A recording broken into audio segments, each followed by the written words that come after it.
Needs to record these intros, you know, like fuck it. I feel like he's baiting us and that he actually is recording now. I feel like that was the intro. Well, why would you say that? Oh, hey guys.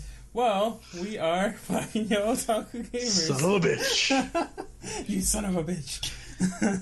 So, we're here to talk about anime simulcast as always, and today we're going to talk about anime openings for winter 2017 and maybe touch slightly on endings, but probably not.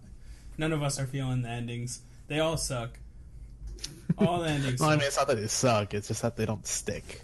Aka's ending is okay. It's like so nice and subtle and like peaceful, so I can't hate it. But at the same time, it's like it's not the ending I wanted, you know? So it's cool for different things. There's actually one ending I want to talk about. I don't know if you want to do that now or... You might as well, since we're not going to, like, really touch base on it. Kuzu no Honkai's ending. It's literally vagina imagery and orgy kaleidoscope. I second that. That is precisely what it is.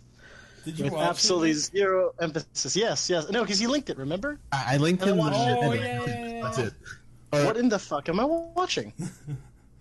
Yeah, I don't know what the fuck, you know? But, I mean, it fits with the show. So... Yeah.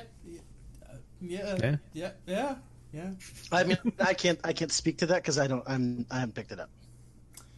I think this season has a lot of interesting themes, especially looking at Kuzu no Hankai and Seiren. Both of them are just kind of like... I know Seiren can get there, especially since it's like one of those visual novel adaptations, I think. Yeah. So, yeah, I think that will get there eventually. Even though the thing that annoys me about that show is they started with like such a good girl in the beginning of the show. I didn't think about it until recently. But, yeah, like, if you're going to have like multiple routes, and you start with like a girl that's so awesome in the beginning, it's like, oh shit, all the other girls are going to look like shit now. But we'll see. But, yeah, so for me, I took a few notes as to, like, what I felt makes a good opening. And also, I watch a lot of Mother's Basement, and he talks a lot about openings. He loves to even predict how an anime is going to play out from the opening. Which sometimes he actually gets, like, maybe 70% of it right. Which is amazing to me. He did it with 91 Days, and it was pretty crazy. So... one of the things for me that makes an opening is, and this is very conflicting. So, with an opening, a lot of the time they end up showing you so much content that's already that's in the show, and it's like kind of spoiling it. Where I'd rather have the subtlety, where I kind of had to fill the pieces in myself. You know, like I feel like JoJo's really good at that. JoJo's openings are like really good with just throwing a bunch of shit at you, and you're like, huh, what is all this? But it actually connects. Like, the second opening, Bloody Stream, I think that's what it's called. Is that what it's called, Nick? Yeah, okay. Sounds about right. So, that opening, if you, like, really watch it, there's so much subtleties to, like, what each thing actually means in the show, and how it actually, like, plays out. Like, you can still watch the whole opening and kind of know what happens throughout the whole season, which I think is awesome. That's what I want. I don't want you to just be like, here you go, here's everything, which Masamune-kun no Revenge does, and it annoys the hell out of me. Like, they literally just and yes, it is Bloody. Sorry, yeah, what? It is Bloody Stream. Oh, okay, cool. Dude, that song's I just awesome. want to say you're right. I love being right. Oh my god, it feels so good, dude. But yeah, so like an opening is a visual take on plot points and themes of the show, essentially. And for you to have a really good feeling with an opening, there has to be like one. I feel that a lot of people have like the nostalgia factor, where like after you finish it, you're like, man, you know that feeling that it gave me when I first watched it, like Kiz Naiver's opening. that shit really fit everything about the show, and it felt really good watching it. And like to this day, if I were to listen to it again, I can like kind of recreate that feeling that I had when I first heard it. You know? Do you agree? I absolutely do. You better. Honestly, at first, again, we've touched on the fact that you and I are both huge fans of Trigger and just about everything Trigger does. Mm-hmm. And the thing is, all their OPs, like Kill la Kill, Gurren Lagann, I mean, hell, just anything that they do is just super catchy. So at first I was a little disappointed because it wasn't just an automatic earworm. And then by episode 3, I was just like humming along with it, and I said, "Oh my god, this is scary," because it's one of those things where it doesn't hook you in the beginning and you lose the high. It's a slow, steady descent into madness sort of thing where you just end up finding yourself really enjoying and singing along to this. I mean, sometimes I'll find myself humming to it. And on that note, an example, also, as much as Kenny's going to want to stab me in the face for saying it, History Maker. Like, we're back. We're back to this. I hated it. I really did. And then it hooked me, and I'm like that's what I do when I wake up in the morning. I do my morning PT, and I'm listening to this. I'm like, all right, yeah, no, this is good pump up music. Yuri on Ice. It's a happy way to go about the day. Yuri on Ice in 2017, lol. Like, holy shit. Okay, if we're throwing the throwbacks, the absolute favorite throwback I've got is probably the Gintama intro, number 9. It's number 9 for the new series that they redid. It kind of like revamped it, and then they updated the art style and everything.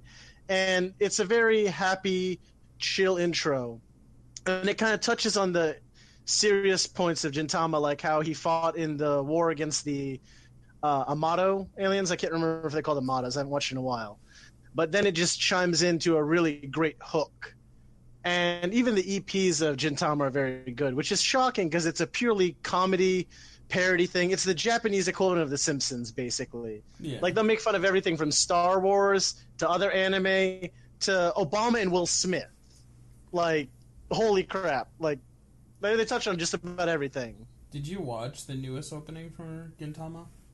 No, I have not. I'm like 300 episodes behind. It's interesting. No, I ended up like just for the sake of research and just to see if like my opinion would change listening to different openings I haven't watched for shows. I did watch like a few top 25, top like 100 playlists, and for me, I don't understand how you could have a top 100 for like anime of 2017. Where like, is there really that much? No, like what the fuck? But yeah, there's a thing. I don't know. So, yeah, when I heard it, I was like, oh, this is interesting. So, Gintama would be something I'd probably pick up someday, but it's like, holy shit, it's a lot of fucking show to watch. 300-something episodes. Like, I conquered Detective Conan, and I still feel like I can't even, like, watch past 100 episodes of anything nowadays. Like, it's just, I've put such a strain on my body where I just can't binge like that anymore. Even though, as much as I'm going to sound crazy, I still kind of want to conquer One Piece someday. Oh, man. That's a journey. I do, too. And here's the thing about Gintama, though. Hyperbolic time chamber. You can start up easy. Easy. I recommend jumping to, like, whenever they did that remake, because it's a lot more bearable. The aspect ratio and the art style is a lot different. And it's just a lot more it's easier to watch, by and far, is my recommendation. And the thing is, within a few episodes, you pick up on everything. Like, your understanding of Japanese culture is much greater than mine.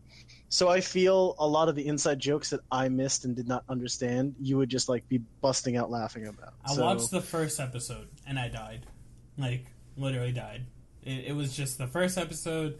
I probably shouldn't have laughed as hard as I did, but like, I loved everything about it. And just the delivery of everything was great. So I do see the potential. I may pick it up someday. I think reading it would probably benefit me more because I probably breeze through it versus watching. Probably. Also, so if we're gonna talk about OPs that like are old school that were great, why don't we talk about the best OPs? You know, and I'm not even saying for my opinion, like motherfucker, I'm right. best OPs you can ever find. We got Cowboy Bebop. Come on, man. Indeed. Come on, Indeed. man. You can't even say that shit ain't great. And then you got like Samurai Shampoo, and both created by Shinichiro. I'm gonna butcher the shit out of that name. Watanabe. So Shinichiro. I'm gonna butcher that, even though like I've been doing a lot of like practicing with Japanese. I still can't read that one, even though it's super simple. But yeah, he's the filmmaker, screenwriter, producer behind all that shit, and he worked very hard on the opening and ending for both of the shows, and he did very well. Especially when you watch Cowboy Bebop, because that's all like hand drawn. Back in the day, they couldn't do like all the great shit you could do now. Digital stuff, yeah. Yeah, so like it's very impressive. So like when you have something like that, it's kind of hard to compete with what you see nowadays. Where like I can't even tell you what I think was my favorite OP of last year.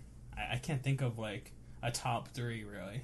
I think like Kiss Niver will probably be in there, and then like I actually like ReZero's first opening. I don't know. Those just blend together. The ones that I didn't actually get to just see. Said right? you liked ReZero. Yeah, because to be honest, when did I actually see an opening? Well, but then that brings up another point. Do we really need openings when ReZero can show that they don't even need to have an opening for like 80% of the show? Right? I think it benefited ReZero in a very unique way. ReZero was not your typical anime experience. It really wasn't. I do. And it helped. It helped keep with the tone of the return by death being the whole thing, where really there is no ending for him. There's no ending. There's no opening. It's just a continuous circle, and that's what his life was at that Circle point. jerk. Was yeah, exactly. I didn't want to say it, but yes, precisely. So I think that is an exception to the rule, in my opinion. It really depends on the content of the story they're telling, in my opinion. Like if it's for something like a comedy, I don't really see them omitting either an opening or ending, because there's really nothing much, no real like seriousness needed to like exclude that extra minute and add an extra plot to it. Yeah. So let me ask you this question. Do you believe that an OP can be a deciding factor for you to choose to watch a show? Absolutely. And what kind of impact does it have on you? Like, do you just like, I don't fucking like this shit, and then you just drop it? Or is it just damn it. Like, I'm trying to think of like how that would interfere with me. Like, I think for me, if I just don't like an OP, I always give it a shot, like the first 2 episodes, and then I drop it if I don't want to. Like, if I don't want to watch that OP anymore, I can just skip it. So for me, you go first. No. I want to hear you. That way, Right. You don't get to shit on my opinion afterwards during your rebuttal. All right. So for me, it's more of a judging a book by its cover type thing. Like it gives a good impression of what you could be expecting, but it's not always like the deciding factor for me. Like sometimes I would love the anime itself, but hate the opening. And then in those times, I would just skip the opening and just keep watching the anime. Or like I would absolutely hate the anime but love the opening or ending, and then I'd end up saving my computer, making a ringtone or something. True. Like what's it called? Magical Warfare's ending. Dude, Magical Warfare, I think that was like the best ending of that year. I think I can't really think of any other ones. That bass line, dude. I know, so good. I actually bought a bass just for that, and then I returned it. I've still never tried to learn it. So, what were you gonna say, Nick? I'm still gonna probably shit on it. Okay. So, hear me out. Kiss Him, Not Me. Oh my god. I don't remember what possessed me to start watching that, to give it a shot. because I was living on my own and I had nothing else extra that would cause me to want to watch that. I wasn't doing it to get me laid or anything, so I have no idea what possessed me to watch it in the first place. But the intro made such a hilarious parody of the concept of the boy love harem otaku culture. And I'm going to touch on this in my article, but the whole assessment of how it makes fun of the concept of harems in and of itself by almost being self-aware. They come close to almost being fourth wall breaking, and that's kind of what the OP and ED kind of put in your mind is this is a show that is serious in some regards, but as a whole is meant to be lighthearted and funny and make you laugh. And watching the intro, which is titled Prince X Prince, it should kind of tell you, for those of you that have no idea what it's about, the general impression you should be getting from this show. And it leaves nothing to be hidden or anything. It just, you watch it and you realize, I'm in for a good time. I'm not going to be watching some weird, yaoi, crazy shit like, what was that one damn show that I tricked myself into watching? No, not Yuri on Ice. I'll tell you in a second. I got my history up. No, definitely not Free. All right, stop just listing shit off. Yuri on Ice, Yuri on Water. Oh, Yaoi on Water. Yeah, there you go. Yaoi on Water. Yaoi on Steam. That needs to be a Steam game. I'm sorry, Yaoi I can't remember Steam what it... Yeah. There you go. Oh my god. Yeah, my Crunchyroll is just not loading up, so I can't remember what that stupid show was I watched. Oh, Spirit Pact. Spirit Pact, that god-awful show. And then another show that got me was it Monochrome Factor? I can't remember. It was another yaoi that MJ had gotten me into watching, and the intro was good, and I was like, okay, this is cool. And then I'm like, no, this is not cool. This is gay, and it's not even like tactfully gay. This guy just admitted he tried to get this boy to kiss him just for the lulz. I'm like, you sick fuck. But anyway, I digress. Bottom line, yes, OPs can make me stick with a show when everything else in light of it says don't. Drifters too. Drifters kept me with their OP as well. I hate you for even talking about it because I ended up listening to it a few times. It is now probably one of my I use YouTube Red for my music lately, so like a lot of openings I'll end up being able to listen to.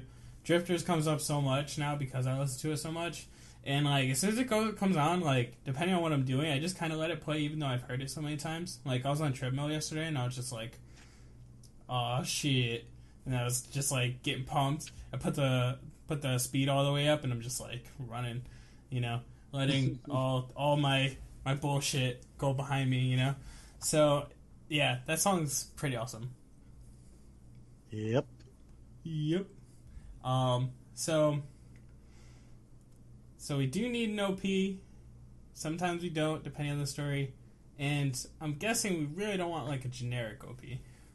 Like I feel that this season we may have a little bit of that. Not like entirely. I feel that like Konosuba is super unique to itself. It is Konosuba, the opening, because it is Konosuba in an opening form. And it's great. But like, I'm trying to think of a good example of something that's generic. I can tell you, sometimes a generic OP is really good. Sometimes. So like, I gotta ask, define a generic, because I'm curious as to what you guys consider generic. When I think generic, I think of like the studio just walked up to a band, like a popular band, and was like, "Hey, we need your song. This popular song has already been there. Like it's been around for a while." Or like something that's just like super repetitive and fits every other opening you see. There's like two factors for me. One, it was just bought away, like they just bought it from the artist. And then two, it's just like the same exact shit that you see from everything else. And like a lot of the time when it's a generic OP, it's one of those cutesy openings. You know what I mean? Like or one of those heavy metal openings. Or heavy metal. Yep, because they all sound the same. Nothing against heavy metal, but a lot of the OPs that are heavy metal sound extremely similar. I see what you mean. Mark? See. Oh, go ahead, Mark. I thought Mark was going to say something. I don't actually remember what I was going to say. Fuck you! Alright, go ahead. Oh. Well, I mean, I guess from your definition of generic, this isn't very generic. What's your definition of generic? No, I wasn't going to define it. I was going to give an example, but Alright. I guess it's not really generic anymore. Well, shit, man. It's alright, man. Everyone's opinion's wrong here. It's fine. Alright, so, Nick, you were saying? So, there's a video, and I can't remember who the hell did it. And it's like generic anime opening where it's like these people, I don't know if it was a UCF FSA thing or some random Asian group had done it, but they had actually just like done random crap that is common in anime. And I have to say the most common to me, the most generic, is probably shonen style stuff. People who do the traditional stuff, Dragon Ball Z, Naruto, Hunter x Hunter, Those action poses and... like the freeze frame where it's like the happy face portrait and then them in action in the back with their name in the background in a crazy font. And it's like the whole main cast. And it's good because it's a cliche for a reason, but it's on that note, it's not unique. It's generic. And I mean, if I were to line like side by side this shit, it's all the same. Yeah, I can see that. I found a good example from this season, actually. Go ahead. Tanya the Evil opening is rather generic, in my opinion. Yes. A lot of, like, poses of characters, doing the little glasses adjustment and cuts of faces. And I just watched flashiness. that opening, actually. Like, just watched it, and I agree, totally. I like the ending more than I like the opening for that one. Yes. I do too, actually. Yes. I was gonna wait till we were done with OPs before we started talking about endings, but yeah, no, that's definitely one of my absolute favorites. I mean, I just can't think of a way to emphasize how endings usually. Actually, no. You know what? The point we had that I think was actually outside of the conversation, outside of the recording, where we were assessing all of the different aspects of stuff, where skipping an ending, like when do you do it, when is it justified, when is it something that should be done. Yeah. I don't know. My whole thing is just you need to weigh both of them. I know we talked about it a little bit, but in my opinion, you need to weigh both the ending and the opening. They're there for a reason. And like again, yes. Like, you can't have a book without both covers. But I can't think of an anime that fits that for me. Like, okay, actually no, I just thought of one. Psychopaths was really good with that. I think Psychopaths' openings were creative, different, like just completely unique, and the music was great. Sometimes it takes a while for you to get into it, but when you're into it, it's like, damn, it's just good. And then the endings were actually pretty good too. I think they had Egoists do 2 of them. So, like, overall, that's probably like one of the only animes I could think like that. Oh, and Samurai Champloo. Also, I really like the ending for Samurai Champloo and the opening. I love the JoJo's Bizarre Adventure endings. I forgot about that. They tend to end with very popular shows of the era. I don't know if anyone's really aware of this, but a lot of the endings, a lot of JoJo was written actually during that time frame, barring the first season, obviously, because the dude wasn't alive in like 1910 or the 1940s. True. But like the modern ones, obviously, is what I'm talking about. So when he did Diamond is Unbreakable, I think he actually did do that like 99. So for him, it was like 2 years ago. So the ending of that is I Want You by Savage Garden. and the ending for which one was it that has roundabout? Yes, Battle Tendency. Battle Tendency. Thank you. That had A both, second arc, actually, as I I think. call it. Yeah. Actually, yeah, no, I think it was. I think it was for both. You're Yeah. right. And to be But I mean, honest, that ending is like probably one of my favorite endings I've watched in a long time. Yeah, And it and sticks. I love that it's such a meme. Like everything is like Dude, everything the about that. compilations are so great. I love the one with the bird, where it's like a canary playing a guitar, and it's like they time it to like have him play the ending, and it jumps to the to be continued. Such a great meme. Like, It's so cool. it is. So yeah, I can see what you mean.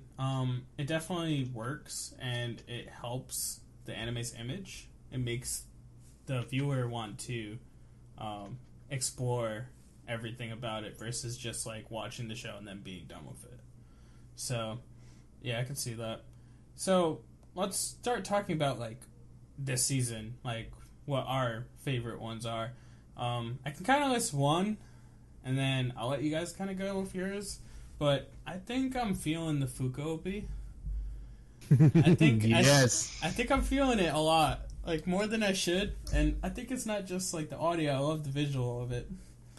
The visual is great. I love the transition towards the end where like they're all singing and it's like the lead singer of Hedgehogs and then Fuka and then what's her name? With the Koyuki? Yeah, there you go. And then her right after, like, I don't know, I just really like that, and I love everything about them as, like, the bands themselves. And that's what kind of gravitates me towards Fuka more. And just seeing it being brought to life, especially knowing that they're taking a lot of the lyrics that were from the manga, it feels a lot better for me to actually invest my time into it. Yeah, the opening is actually what they've written as one of the Hedgehog songs. Really? Yeah. That's awesome. So that's why it feels like complete to the show, because it's specifically written for the show and it's specifically one of the bands in the show. It's their song. That fits really well. Like, if you think about it, another good example is Makaku City Actors. That show, they use their own music that they already made, like, prior to the anime, but they actually got a lot of up-and-coming or popular artists to play as, like, the lead singers instead. So, like, we had Lisa playing one of the songs, and it was wonderful. Like, actually hearing her versus, like, the Vocaloids. So, hearing, like, these up-and-coming or big singers to sub out these Vocaloids, it really felt good. So, like, I could see where an original soundtrack and just having, like, original written songs for that source material being put into the anime, it definitely brings it to a new life. Yeah. Light, I would say. So, And also looking at the lyrics too of that song specifically, it's a very good outline of the characters. Because the song is called Climber's High, and it's talking about breaking free from this cage and striving to be flying free, reaching that climber's high from ascending that struggle of the mountain. And that's honestly like what all the characters in Fuka are like going through. yeah. That's one thing about the like Fuka that will get interesting later is the fact that you get to see their grind, you know, from where they are, like starting as like these kids in high school to throwing away their everything that they held dear or whatever future they may have To chase their dream. Exactly. So definitely a very impactful story. So that's one of my favorites. What about you, Nick? Because I know that was Marc's as well. I'm guessing. Well, one of. I have another one that I Oh, don't well, know. I want to hear Mark's unique one then. All right, go ahead. One of the other ones I really enjoy, not so much as special of a connection like Fuka, but Interviews with Monster Girls has a really good opening. The song is catchy as hell, I forgot. and it's a slice of life, so you can't really spoil anything there. But the OP basically shows like a good glimpse of like what each character is and how they are.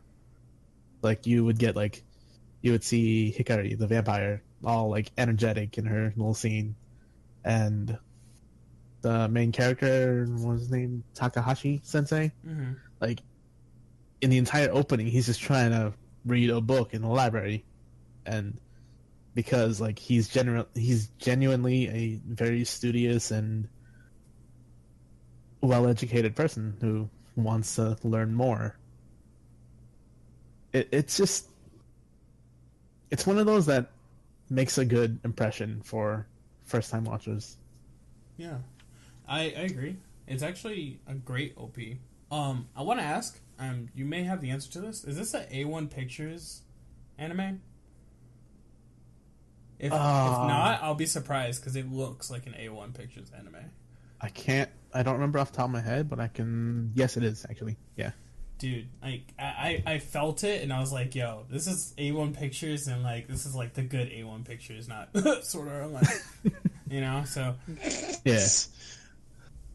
It was very subtle, I know. So yes, that one is really good. I want to say their ending was good too. Am I wrong? Yeah.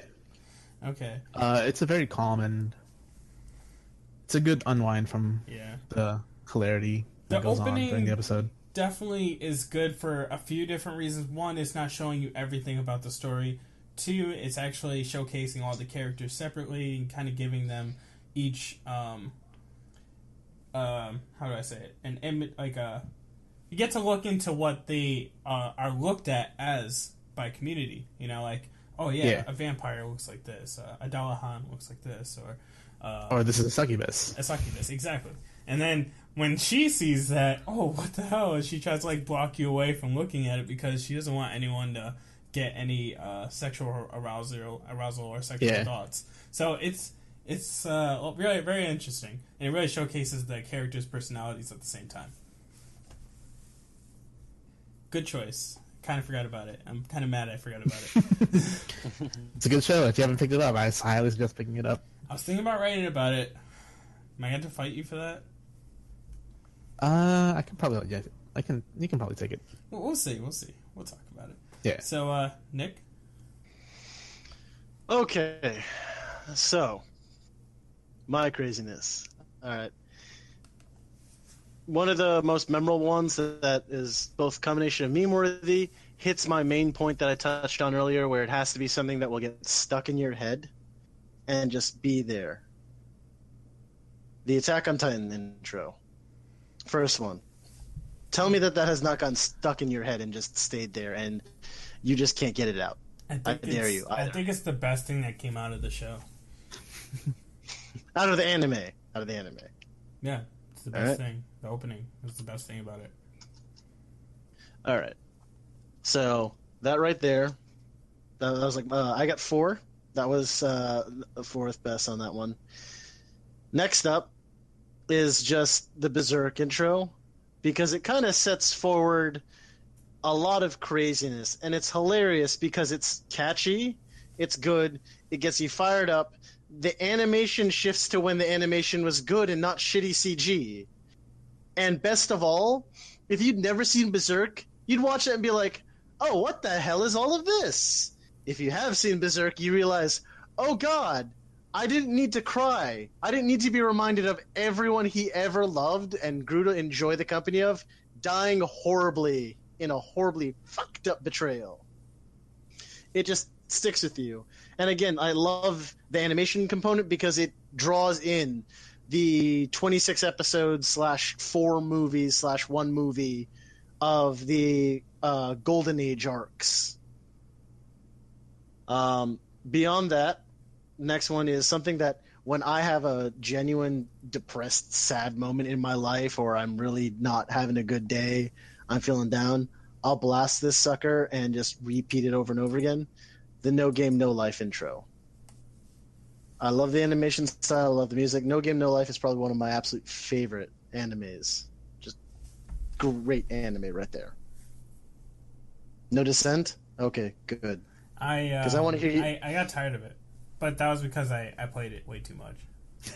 Oh, okay. I was like, whoa. Them are fighting words right there. Sir. No, because like I listen to covers. I listen to like literally every form of like way of listening to that song. I've listened to it, so it's like, hey, I need to leave this away for like 3 years, and I'll come back to it and love it again.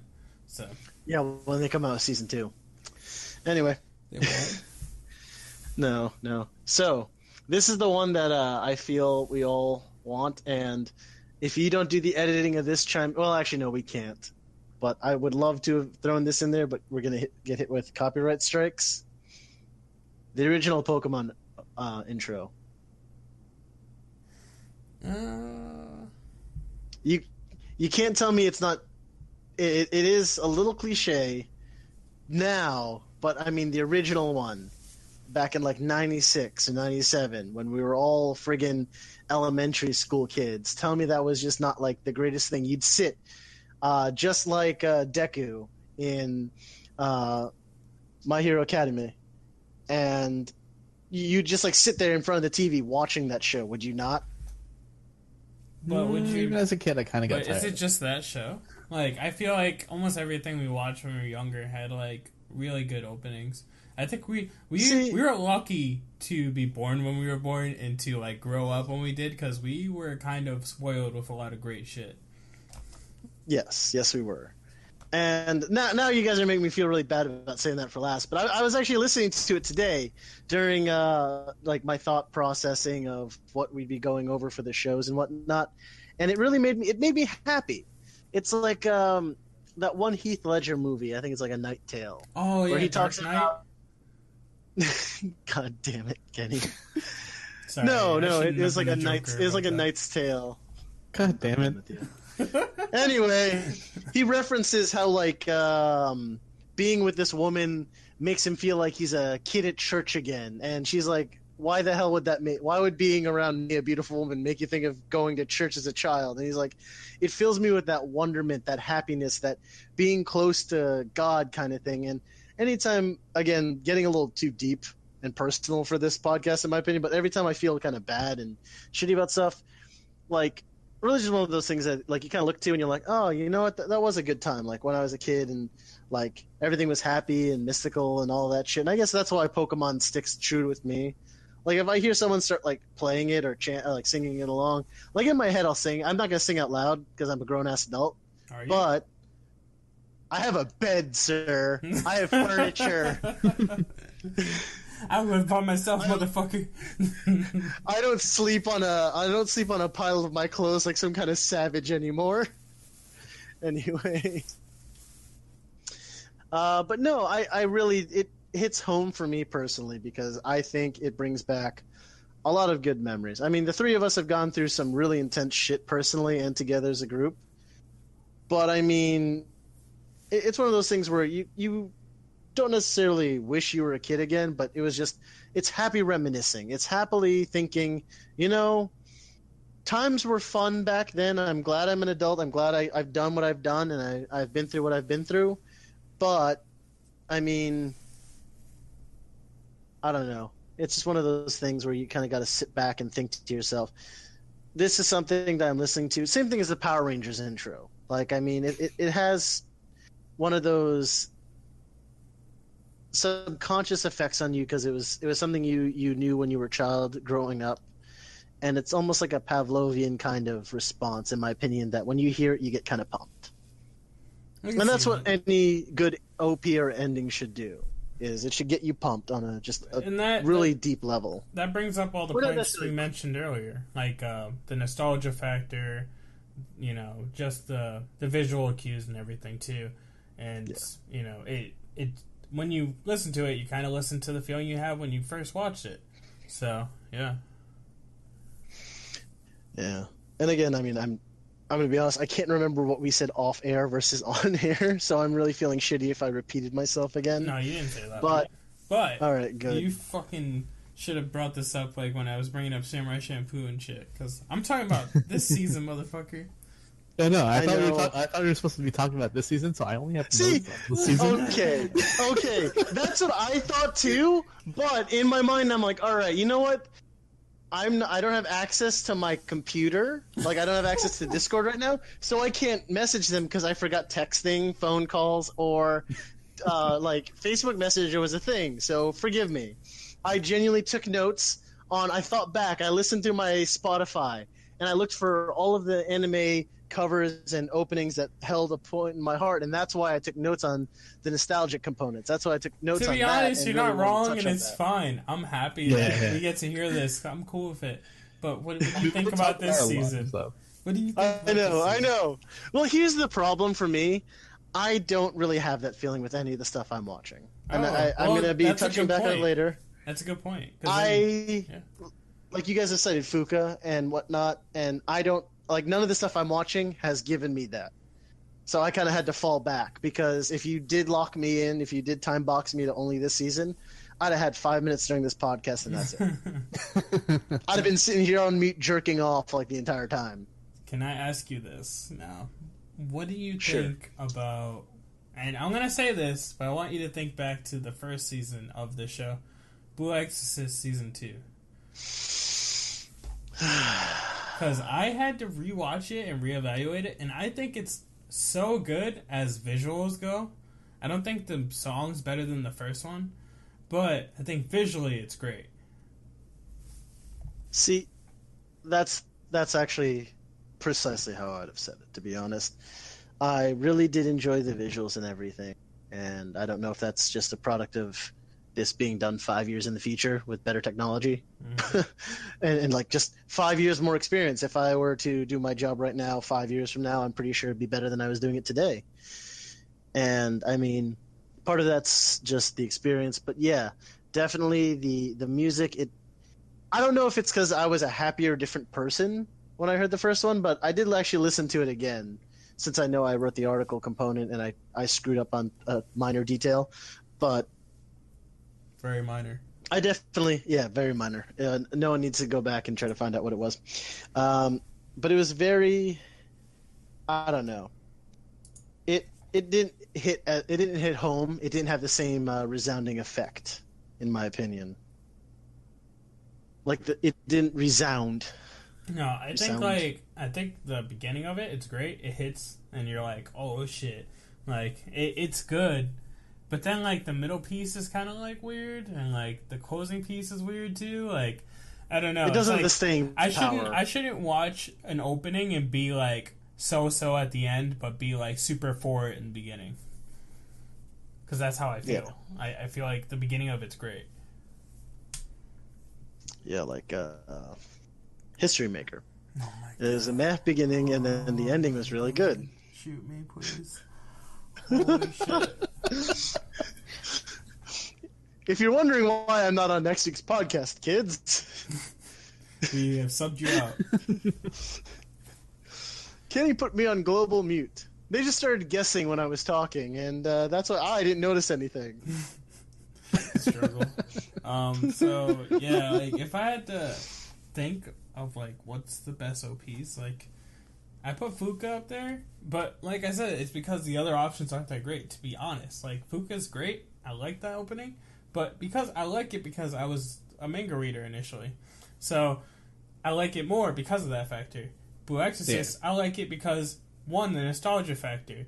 You know, it's Overworld playing the song again, and it's really good in the beginning. The visuals are stunning. It's great. And then for another opening, I guess I'd pick like Masamune-kun no Revenge, but I hate how it's just so obvious what's going to happen in the show from watching the opening, so it pisses me off. Yeah, same could be said about Kuzu no Honkai's opening. Is it? Don't pay too close attention to it anytime you look at the opening. Okay, I'll skip it next time. I do like the opening though. Yeah. I mean, Just close your eyes. Just close your eyes and listen to it. No. it's mostly like the first few bits of it are pretty safe from spoilers. It's like the last half of the opening that's spoilery. Ah, makes sense. It is a good song though. I do enjoy it. All right. So, is there yeah, like for me, like I said, I tried to do research on like other things to see if I liked them, but like literally no opening was like cool for me. And then like I don't know how the fuck this happened, but I was looking at what's that card game anime? Card Captors, is that what it's called? No, that's not it. You're thinking Cardcaptor Sakura. That's a different one. Okay, it's like Yeah. it's kind of like I think you're it's kind of like a Yu-Gi-Oh looking game. It's weird. So I was looking at the opening for it. It's kind of a popular one, and then there was like a commercial for it, and they had Mila Djokovic, the girl from Resident Evil. I'm like, why are you here? Why are you in this Japanese commercial? You have nothing to do with this. It just blew my mind. So I don't fucking know. That's what? Yeah. Well, I mean, okay, I could think of a way to 7 degrees of Kevin Bacon that shit. She's in Resident Evil, which is a Konami game. She's in the Resident Evil movie, which is based off of the Resident Evil game, which is a Konami thing. So you're saying maybe that somehow she's Japanese? No. What I'm saying is there might be like Konami and whatever owns that company might be owned by the same umbrella corporation. Yeah, but it's not Yu-Gi-Oh. Yeah, no, but I'm saying whatever the stupid thing is, it might be based off of that same jazz. So Speaking I don't of know. jazz, Honestly, Cowboy Bebop. Oh God, no. Oh, okay. It's good opening. That's all I wanted to say. Oh, there was another jazz opening that was really good. Yeah, Can't find think that of real quick. one.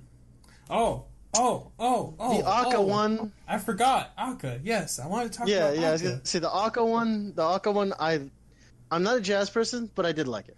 Aka is so good. Aka is my favorite OP. I forgot about it completely. Holy shit. Yes, Aka is the best OP of Winter 2017 for so many different reasons. One, it's fucking wonderful. You listen to that shit, and if you don't like it, then I'm gonna beat the shit out of you. My opinion's right. It's good. It's a good opening, and it is great. Like, visually, the show is like... It's one of those things that you kind of need to watch, and then once you get used to everything visually, you're like, okay, this actually is a very well animated show. Madhouse don't play, you know what I mean? But visually, the opening's like that too, but they make it work. I use this as an example in the article, how Mob Psycho 100 was like that, where like the animation is great, top notch. The art style for the show is very different. It's not like One Punch Man. But then when you actually go watch the show, it's just like, holy shit. And that opening was great too. So I kind of feel the same way about Aka. Even though Aka's not what Mob Psycho, One Punch Man, and all that shit is. It's just that the way that it is presented and displayed in that opening, it's so good, dude. Like, you get the beginning of it, it's just, get straight to the point. You get some, like, English rapping, which is really weird. And then you got this, like... nice light tone, this girl singing Japanese, and they're like, come on, you know, it's so nice. And then like the actual visuals are great too, because they're just so lighthearted, where like actually shit is not so lighthearted in the story. Like, they're in a rough time essentially. So it's a political drama that I do believe everyone should give a shot. I've watched all 3 of the new episodes, and after watching the 3rd episode, I can definitely see that there's going to be a lot of growth in the show. It's just that if you can get through the first 2 episodes are super world building, and they kind of want you to understand what's going on in this, like, for the plot. Because you need to know what the district and Dowa is, essentially. So Dowa is pretty much like the whole place, the kingdom that they live in. So once you get the idea, you kind of understand what Aka is, then you're going to be like, oh shit. And you're going to listen to that opening every time. And to be honest, it's probably one of the best endings they have too, because all the other endings suck. That ending I don't really skip. So I just watched the Yaka opening. what do you think? I have one question. What? Why have I not started watching this yet? Dude, it's actually really good. Did you not read his article? Like it I did. pumped me up. I did. It's just that I haven't found time to start watching it because I'm watching like 30 okay. freaking things this season. Dude, it's actually I gotcha. like I said, it starts off really slow, but man, all the setup that they're doing, you know, shit's gonna be so good, dude. I'm very excited about it. I'm not even sure. I think it's a 12 episode season. I would wish that they would push for a 24 if it's a long story. I'm not even sure, but I know that the manga is probably completed, so I need to see how many volumes there are. But yeah, Akka, go watch it. You don't watch it, I kill you. Go on Crunchyroll.com. Agreed. Use our affiliate code. Oh, also, Akka will be dubbed on Funimation as well. So if you want to watch it with the English dub, do that. But we don't do that. Actually, I think Fuka's getting dub too. Yes, it is. Saga is out with a dub right now. First episode came out the 23rd. Saga of Tanya the Evil. Yeah, so go watch that. Yeah, I have yet to watch it, but I'm going to watch it. And when I tell you guys, surprise, that Saga of Tanya the Evil made it past my 3-episode test, I'll talk about the dubbing probably too. Really? Yes. I was thinking about doing like a review for like 91 days. Like rewatching it with dub.